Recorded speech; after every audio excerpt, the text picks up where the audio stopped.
Kim Jong Un ने जब सत्ता संभाली तो उन्हें विरासत में एक अधूरा सपना मिला था, लेकिन पिछले 15 सालों में उन्होंने उस सपने को अमेरिका के लिए एक बुरे सपने में बदल दिया।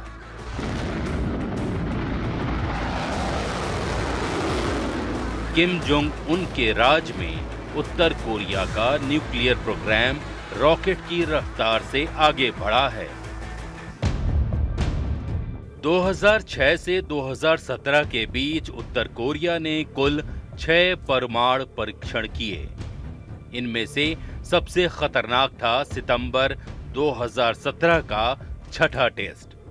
ये एक हाइड्रोजन बम था जिसकी ताकत 140 किलो टन से भी ज्यादा थी। हिरोशिमा पर गिराए गए बम से कई गुना ज्यादा विनाशकारी। सवाल है कि अगला धमाका कब होगा। उत्तर कोरिया की पुंगेरी न्यूक्लियर टेस्ट साइट पर हलचल जारी है। टनल नंबर 3 पूरी तरह तैयार है। अमेरिका और दक्षिण कोरिया की खुफिया एजेंसियां मानती हैं कि 7वां टेस्ट कभी भी हो सकता है। टाइमिंग अब सिर्फ एक राजनीतिक फैसला है। पाकिस्तानी वैज्ञानिक AQ खान ने उत्तर कोरिया को यूरेनियम एनरिचमेंट के लिए सेंट्रीफ्यूज और ब्लूप्रिंट्स बेचे। बदले में उत्तर कोरिया ने पाकिस्तान को मिसाइल टेक्नोलॉजी दी। आज उत्तर कोरिया प्लूटोनियम और यूरेनियम दोनों रास्तों से बम बना सकता है। और तो और किम जोंग उन ने वांगसोंग 15 और वांगसोंग 17 जैसी मिसाइलें बनाई हैं जो वॉशिंगटन और न्यूयॉर्क तक परमाणु हमला कर सकती हैं।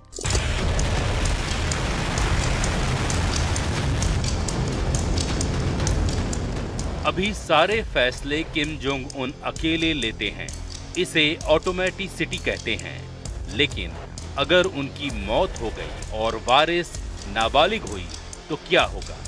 ऐसे हालात में सत्ता एक रेजेंसी या संरक्षक मंडल के पास जा सकती है, जिसमें उनकी बहन किम यो जोंग और मिलिट्री जनरल शामिल होंगे।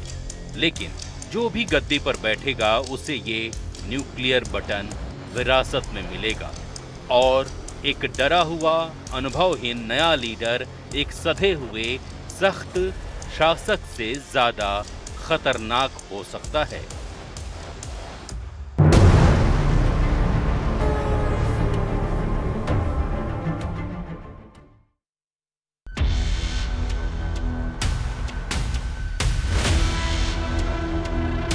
पाकिस्तान के रास्ते चोरी और ब्लैक मार्केट के जरिए न्यूक्लियर टेक्नोलॉजी नॉर्थ कोरिया पहुंची और किम जोंग उन ने उस ताकत को उस लेवल तक बढ़ाया कि अमेरिका खौफ खाने लगा।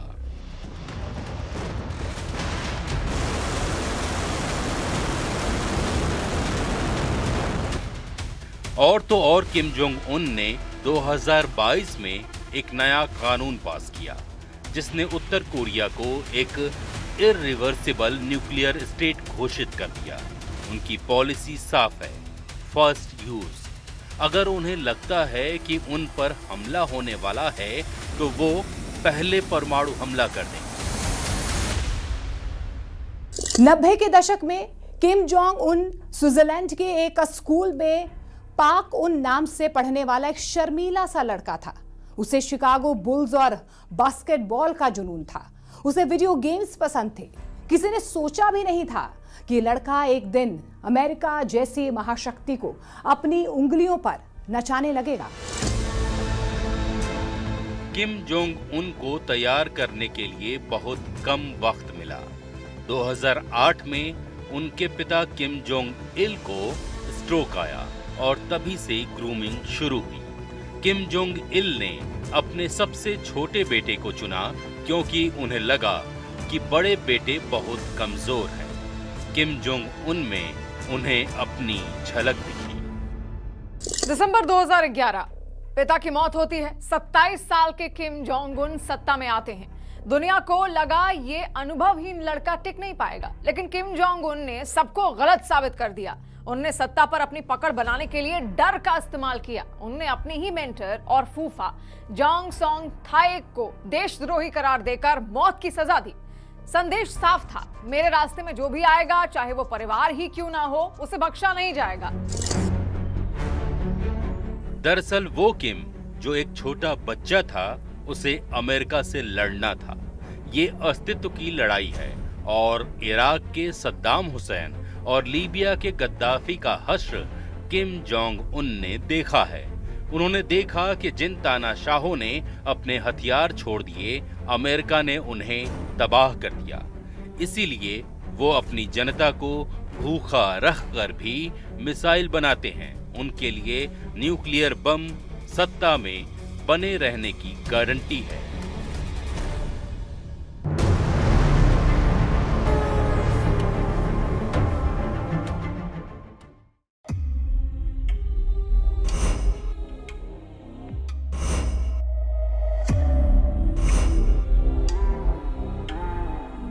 एक देश जहां बिजली नहीं है, जहां लोग खाने के लिए तरसते हैं, वो देश खरबों डॉलर न्यूक्लियर प्रोग्राम पर क्यों फूंक रहा है? उत्तर कोरिया का न्यूक्लियर पावर बनने का सिर्फ एक मकसद है, सर्वाइवल, यानी अस्तित्व की जंग, यानी खुद को बचाए रखने की लड़ाई। 1950 के दशक से ही उत्तर कोरिया को लगता है कि अमेरिका उसे नक्शे से मिटा देना चाहता है।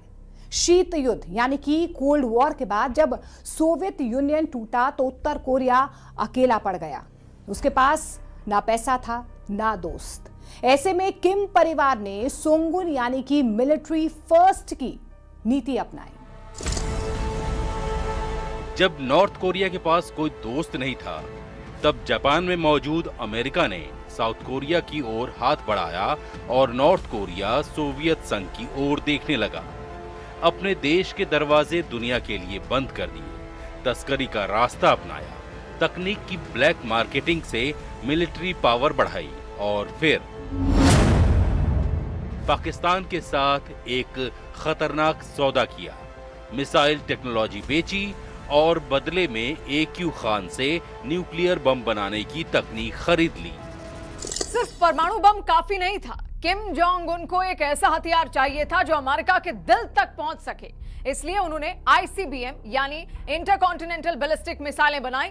मकसद साफ है, अगर अमेरिका ने उत्तर कोरिया पर हमला करने की कोशिश की तो लॉस एंजलिस या वॉशिंगटन DC सुरक्षित नहीं रहेंगे। ये डिटरेंस है, ये डर की सौदेबाजी है। ये दुश्मनी कोई गलतफहमी नहीं है, ये 70 साल पुरानी नफरत की आग है। उत्तर कोरिया अपने हर नागरिक के दिमाग में बचपन से ये बात भरता है कि अमेरिका उनका जानी दुश्मन है, और अब जब उनके पास अमेरिका तक मार करने वाली मिसाइलें हैं तो असर भी दिखा, जब सुपर पावर झुका और बात करने उत्तर कोरिया की चौखट तक पहुंचा।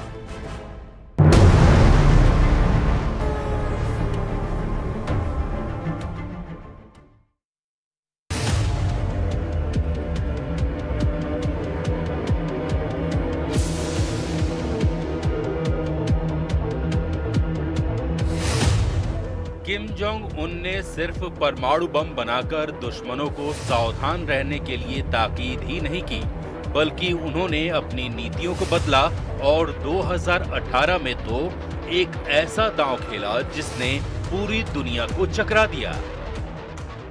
अप्रैल 2018 किम जोंग उन ने इतिहास रच दिया। 1953 के युद्ध के बाद वो पहले उत्तर कोरियाई नेता बने जिन्होंने दक्षिण कोरिया की जमीन पर कदम रखा। मून जे इन के साथ वो हाथ मिला रहे थे, मुस्कुरा रहे थे और शांति के वादे कर रहे थे। यहां तक कि किम जोंग ने अमेरिका के राष्ट्रपति तक को अपनी चौखट पर बुला लिया। किम जोंग उन ने अमेरिका के राष्ट्रपति डोनाल्ड ट्रंप के साथ मीटिंग की। एक ऐसा देश जिसे अमेरिका दुष्ट कहता था, उसका नेता अमेरिकी राष्ट्रपति के बराबर खड़ा था। ये किम जोंग उन के लिए सबसे बड़ी जीत थी। बिना एक भी परमाणु बम छोड़े उन्होंने अमेरिका से वो हासिल कर लिया जो उनके पिता और दादा कभी नहीं कर पाए, लेजिटिमेसी यानी मान्यता।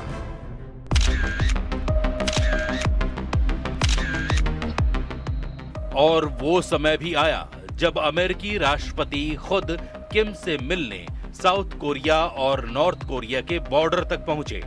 बॉर्डर क्रॉस किया और DMZ में किम जोंग उन से मुलाकात की।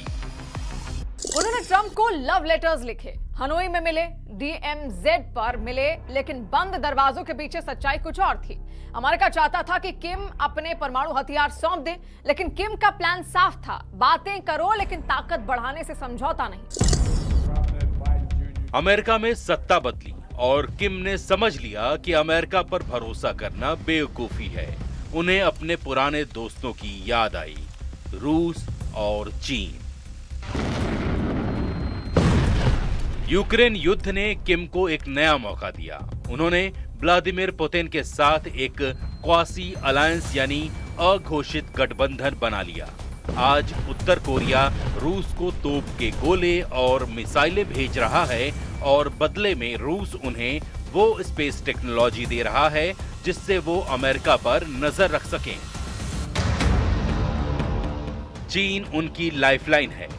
सितंबर 2025 में किम जोंग उन ने बीजिंग का दौरा किया, साथ में उनकी बेटी भी थी।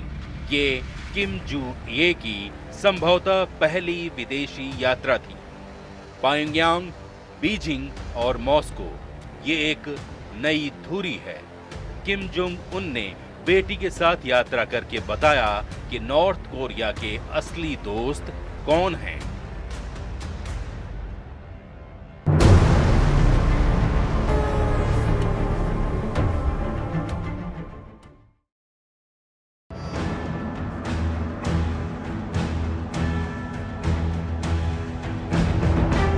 सवाल है कि उत्तर कोरिया के शासन में ये डर, ये नफरत कहां से आई? कैसे एक ही भाषा, एक ही संस्कृति और एक ही इतिहास वाले लोग दो कट्टर दुश्मन बन गए?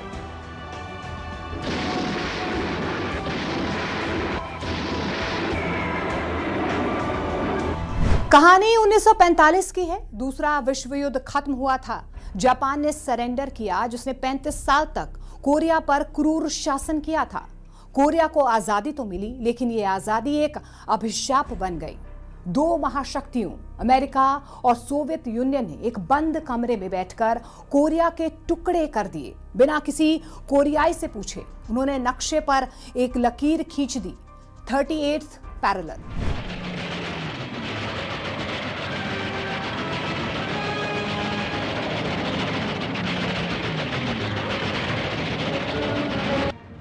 उत्तर कोरिया में सोवियत यूनियन ने किम इल सुंग, किम जोंग उनके दादा को अपना कमांडर बनाया। दक्षिण में अमेरिका ने सिंगमैन री का समर्थन किया।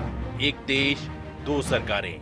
1950 का युद्ध जो कभी खत्म नहीं हुआ।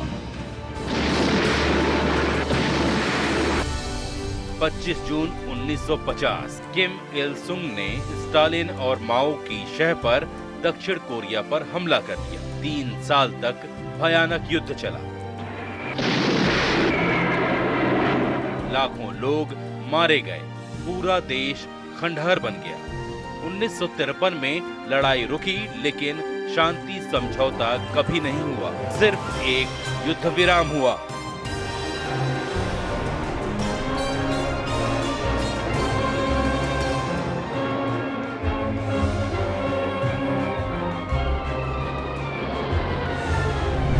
इसका मतलब तकनीकी रूप से उत्तर और दक्षिण कोरिया आज भी युद्ध में है। वो तार की बाड़ जिसे DMZ कहते हैं, आज भी दुनिया की सबसे खतरनाक जगह है। एक ही परिवार के लोग उस लकीर के दोनों तरफ बंट गए। किम जोंग उन जानते हैं कि उनकी विरासत खून से लिखी गई है, और अब जब वो अपनी बेटी को दुनिया के सामने ला रहे हैं तो वो दुनिया को बता रहे हैं कि ये कहानी उनके साथ खत्म नहीं होगी।